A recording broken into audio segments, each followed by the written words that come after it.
Cyberpunk 2077 is a single-player open-world role-playing game made by CD Projekt Red, the studio that became very popular with their successful video game trilogy, The Witcher.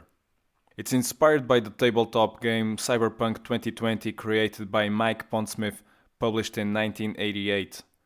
The events of Cyberpunk 2077 lead an alternative story following the events of Cyberpunk 2020. In 2012, Mike Pondsmith started sharing his vision with CD Projekt Red to help the company cast the game from pen and paper to the video game format. The place is Night City, a dystopian city where corporations achieve their ends by any means and people fight to survive. Technology has completely taken over and people are even merging themselves with it. Electronic devices called cyberware are implanted on humans to enhance their sensory and physical capabilities. You can modify your character's cyberware by visiting specialized doctors called Reaper Docs. Style is a big part of Cyberpunk. NPCs can be very stylish, especially in nightclubs such as Afterlife and Lizzie's Bar. There are sex shops and naughty clubs, places called Maximum Pleasure and Dicky Twister. I love that the game is full of kinkiness, nudity and mature content. It may not be for everyone's taste, but it's a nice breath of fresh air seeing a AAA game going balls out in this territory. Adam Badowski, the studio's head, said before the game came out, "I truly hope, much like in the case of the Witcher games, Cyberpunk 2077 will surprise everyone with how many bold, mature and astute narratives can be conveyed by the video game medium." If you ask me, they successfully delivered on that front. The game is clearly written for a mature audience, plus there's a lot of nudity, sex toys and prostitution. Joy Toys is the name of the NPCs that offer these services. The city is rich and alive, filled with details and a sight to see, especially at night when it becomes filled with neon lights. Voiceover is pretty good in general, except for a few sound inconsistencies. And why do you think?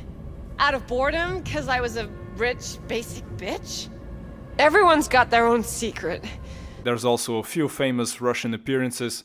I recognized the DJ Nina Kravitz playing as herself. I thought it was pretty cool. The casting star is Keanu Reeves. I enjoyed his delivery and I believe the game wouldn't feel the same without him. Your character's name is V. You can opt for male or female character. Although it is not possible to mold your appearance by, for example, having a set of sliders to tailor the look of each body part and facial element, the game offers a generous range of options you can choose from to give your character a personal look. CD Projekt Red went the extra mile, offering the choice to decouple gender and identity, by allowing you to change your voice no matter which body type and giving you the same choice for sexual organs. In other words, you can create a hot lady with male fun parts and a macho voice. There's a lot of wardrobe options for a character. All you need to do is make a choice between style and functionality. You'll find items that will appeal to you, but eventually you will have to change clothes for better ones if you want to keep your armor value as high as possible. Some items may not look pleasing or won't match well with others, so I'm not saying that they should have done things differently, but still, it would have been nice to give us the option to customize our character's appearance without impacting armor. There's also crafting in Cyberpunk. You can craft weapons, armor, health and quick axe. It's up to you to decide if you want to invest your points in technical ability. There are 5 main skills: reflexes, body, technical ability, intelligence and cool. Each skill has a set of perks you can choose from. These are well documented, so just take your time in the beginning and read their descriptions so you'll know how to shape your character the way you want to. Each time you level up, you acquire a skill point and a perk point. You'll earn additional perk points and passive bonuses as your skills level up by making use of them. You're already familiar with this system if you played The Elder Scrolls Skyrim. Another way to increase your skill level is to pick up skill shards that will increase a specific skill XP, kinda like magazines in Fallout. All this information can look a bit intimidating at first, but if you focus on a specific playstyle and you are not in a rush to finish the game, you will earn enough perk points to thrive in at least one specific field. I won't go more deep into this matter, but the studio gave much attention to the character progression system, and clearly the game has lots of replay value. You definitely can't be a pro in every field, so you'll have to replay the game if you want to try out different builds. You may want to watch some gameplay before playing for the first time. When I jumped into the game, I was a bit insecure as to where I should invest my starter skill points, since I did not have enough knowledge to know what's worth or not. I guess there's not much that can be done to improve this, but having to distribute 7 skill points upon character creation is going to give a head start on some skills that you're not sure you're going to end up using. I'm not a big fan of the inventory system. It can become messy when it starts expanding. It will happen fast too if you enjoy looting, and there is a lot you can loot and no crime is ever committed by doing so. One thing that could make inventory management easier is giving us the option to mark items as junk, thus making it easier to sell them all at once. Shards work the same way books do traditionally. They give more insight about the world of Cyberpunk, or used as quest items. Just like your backpack, this also can make a mess. You will come across many of them, and if you pick every single one you come across, finding a particular one can be hard. You will gain new contacts throughout the game who you can message or call. Exchanging text messages and phone calls with these contacts while you're doing something else feels natural and makes the experience a bit more immersive. As for the heads-up display in general, I have no remarks to make, plus you can toggle visual elements to your liking. As you may have heard, the game launched with a lot of issues and still has a few. The studio clearly needed more time to tweak the game, especially on last-gen consoles. Problem is, the game was already delayed 3 times, from April to September, then to November, and then delayed again to December. They knew of course that the game was still not ready to hit the shelves, but at that point, even if they wanted to delay the game again, the pressure from investors and disapproval of the community would not allow it to happen again. So, the people who make the decisions ignored that famous saying, "A delayed game is eventually good but a rushed game is forever bad," by Shigeru Miyamoto, and decided to release the beast into the wild anyway. Naturally, the game shipped with a lot of bugs. CD Projekt Red apologized a few days later for intentionally concealing the state of the game on PS4 and Xbox One, admitting that they showed footage of the game mostly on PC because they knew the game looked and played better. Sony removed the game from the PlayStation Store before the holiday season with no return date announced, and CD Projekt Red stocks went down. It was said that the game crashed around 1.5 hour game session. It seemed right, and it crashed so much that I started to save the game constantly. It crashed every time I drove around the city. It even happened to me once I dropped a body inside a dumpster or when I zoomed on a security camera. At least load times are fast on PS5, so I was able to get back into the game in a short amount of time. I enjoy driving around the city, but I started teleporting everywhere and I stopped hiding bodies in dumpsters, knowing that I would level up my stealth less quickly in consequence, hoping the game would crash less. Other than the immersion that the fast traveling takes away, the worst for me personally was to constantly think the game could crash at any moment. Another issue that was heavily discussed a few days after launch is the save feature. Save files bigger than 8 megabytes become corrupted. With a few patches, the last version being 1.6 at the making of this video, the game is more stable, but it still crashes on occasion. As for the graphics, the game runs at 4K resolution and 60 frames per second on PS5. I have not been paying much attention to the frame rate, but personally I haven't noticed anything concerning, only small hiccups when driving too fast across the map, but it's understandable, there is a lot being loaded and no loading times between zones. Apart from a few blurrish textures, the game looks next-gen for the most part. Light and particle effects look good, which makes me curious to see what the next-gen patch that CD Projekt Red announced for earlier this year will have to offer. I was able to find a few pleasant details. For example, if you're driving with someone next to you and you brake, you can see the passenger going forward. The air physics is usually pretty good, and lip sync between animations and voiceover was achieved using AI technology for 10 different languages. Feel free to share other fine details you've noticed in the comment section if you played this game already. I bet there are lots more. After all, this is a company that could afford someone to work exclusively on trees for 4 years during the Witcher 3 development. There is attention to detail. Apart from the crashing, there are a few bugs. Some of them should be solved by now, but I've witnessed a few, like NPCs floating instead of walking, going through stairs instead of walking up them, taking photos without a phone in their hands, eating food without holding anything, weird physics when landing on surfaces, floating objects, running really fast when against the surface, and many more, I am sure. At least I can finally stare in the mirror without seeing my head appearing bald. Overall, I don't mind seeing some of these, since it's not something that catches my attention constantly. We have to admit this is a huge project. It would be very impressive if none could be found. As long as the developers work to make sure the game stops crashing, I think most of these bugs can be put on a nice-to-have priority list. Cyberpunk 2077 is open world, and you can, soon after completing a few story missions, explore the world to its fullest.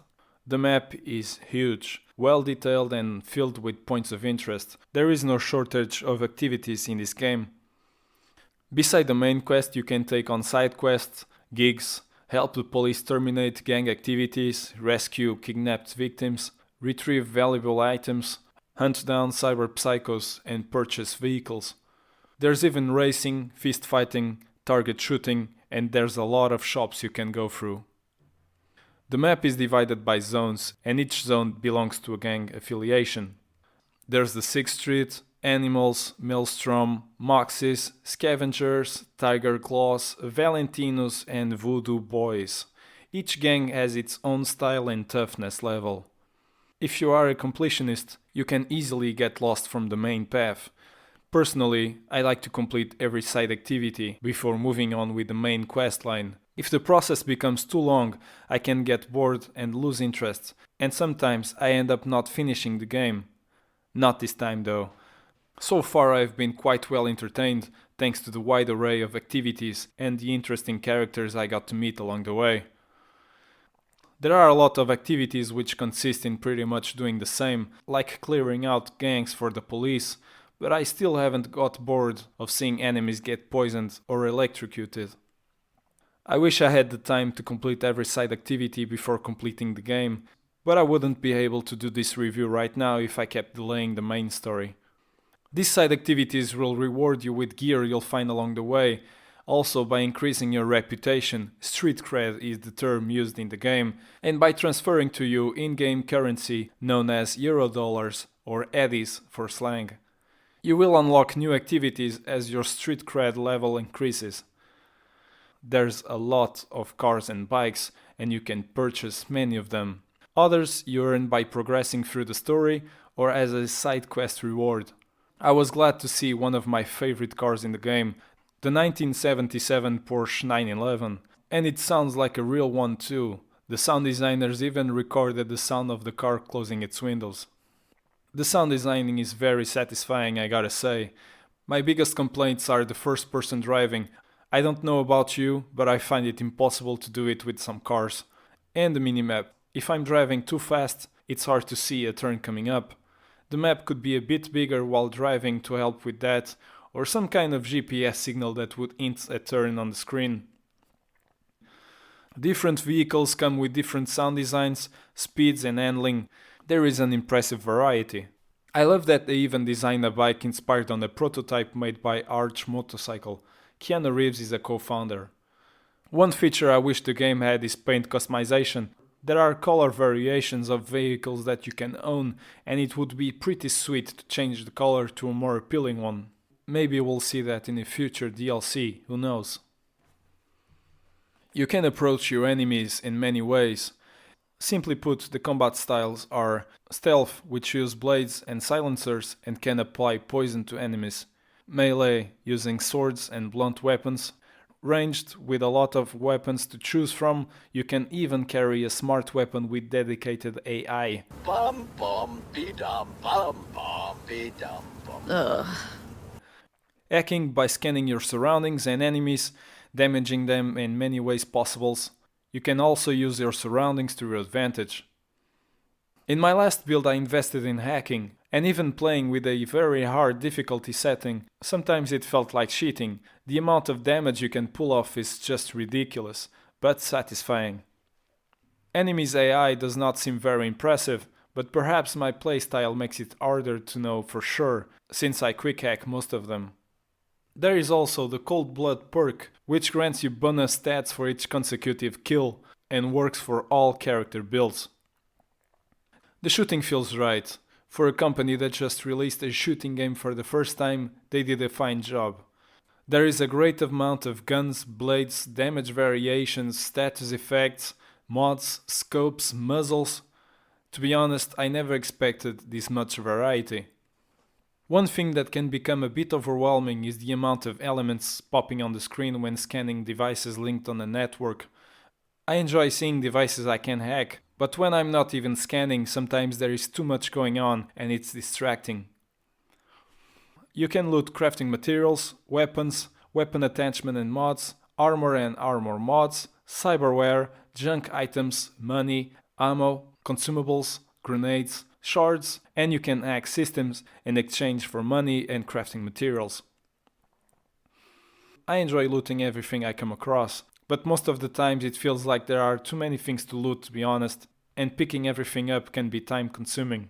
I quickly lost the habit of looting everything after being tired of having my inventory full.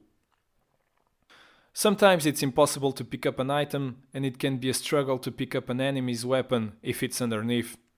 In my opinion, if the weapon belonged to that enemy, it should be as easy to pick up as any other item you get to pick simply by looking at the body. You can stash items in your apartment or in the trunk of your vehicles. Sometimes when seeing your stash, the weapon stats are set to 0, but seem to get back to normal after you transfer them back to your inventory. Yet another bug to solve. Cyberpunk 2077 offers a nice range of romance choices. By carrying along a questline for a character that you can get involved with, given that you make choices that they approve, you will get a chance to get cozy with them. Keep in mind that your body type and sexual organs are a factor for even having the chance for romance. Romantic scenes are explicit, nice to watch, and work as a nice farewell for a character that you might not encounter again. At the start of the game, you can choose from 3 background options: the Corpo, Nomad, and Street Kid. The first moments of the game, the way some characters pursue you, and some dialogue choices are defined by your background choice. There's a lot of context added by shards that serve the purpose of books. I admit I don't have the patience to read them, so more dialogue options when speaking with characters are always welcome. I usually go through most of them, so I get a bit more info about the game or character's background. I won't spoil anything. I enjoyed the story, there are some memorable moments, and I laughed out loud a few times, especially during side quests. Side quests add a big chunk of value to the experience. There are some really well written side quests in this game. As for the game's ending, it seems there are 6 different ones. The more side quests you do along the way, the more endings you will have available. The way a quest ends when offered the choice affects the outcome of the game, another point in favor of replay value. If you want to experience multiple endings without having to start the game all over again, it is wise to create a save file right after the game warns you that you are about to reach a point of no return. It took many years for this game to come out, almost 8. The marketing team kept us hyped. Trailers, tweets, interviews, presentations, Keanu Reeves. It got as hyped as it could get. People had their expectations very, very high, and at the end that worked against CD Projekt Red when the game turned out to be not as perfect as people were expecting. I think we can all agree that Cyberpunk 2077 has flaws, more than I was able to point out. But the love and attention given to this game is remarkable. CD Projekt Red has created something special here. I truly hope that the development team may have some well-deserved rest after who knows how many crunching hours. I am still making up my mind about how much I enjoyed this game. There is a lot going on in Night City. I have to let it sit for a while longer. A month has passed and I'm still suffering from hype syndrome. I believe that the game can be definitely improved if the developers are allowed to keep working on it. VR support would be a fine addition in my opinion. That level of immersion in a cyberpunk world would be Nova. I give it a score of 8 out of 10. I would appreciate to know if you enjoyed this video and if you would like to see more reviews on my channel. Please consider liking and sharing this video. Comment if you feel like it. I will read every comment. Thank you for your time. Take care.